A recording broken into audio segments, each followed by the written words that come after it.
continue tonight our coverage of healthcare systems that we've examined all around the developed world and how those healthcare systems compare with healthcare in the United States.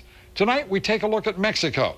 Just 4 years ago, Mexico passed universal health care for all of its citizens. But the quality of care is inconsistent across regions of the country.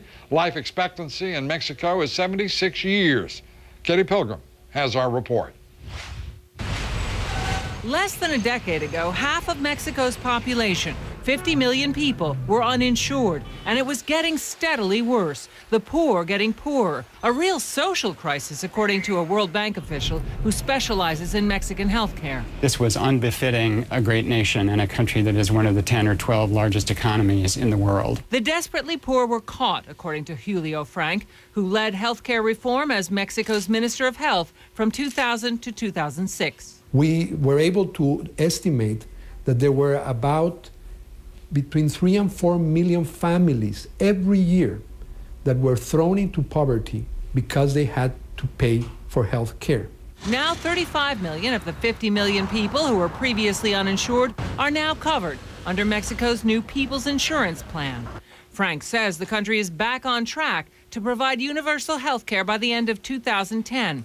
He is now the dean of Harvard University's School of Public Health. Lots of disagreements on the details, but at least there was consensus that the status quo was not an option, that we couldn't continue to live in a society where you systematically exclude half of the population.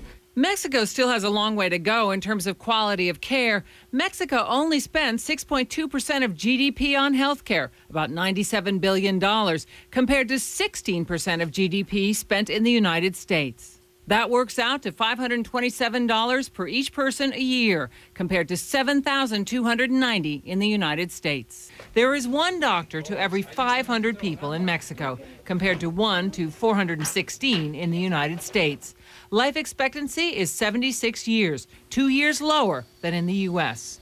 There are 4 main options for healthcare insurance. Just under half of people are expected to be covered under the People's Insurance Plan put in place in 2004. An employer-based system currently serves 40% of the population. That makes up the working class. Government workers have their own plan. Less than 5% of people pay for private health care. A fifth of Mexicans, the poorest, are exempt from paying for health insurance. After that, one pays according to income. State and federal governments also contribute to the system. Healthcare quality and access vary dramatically depending on the state. Poorer states tend to have more problems, longer lines, more complaints, more stockouts of drugs, etc. Things have been progressively getting better, but this remains a big challenge for the system. Now, despite the reform, inefficiencies remain. It's estimated that Mexico loses more than $1 billion a year because of a lack of coordination among the different healthcare systems. Lou. Katie, thank you very much. Katie Pilgrim. Up next.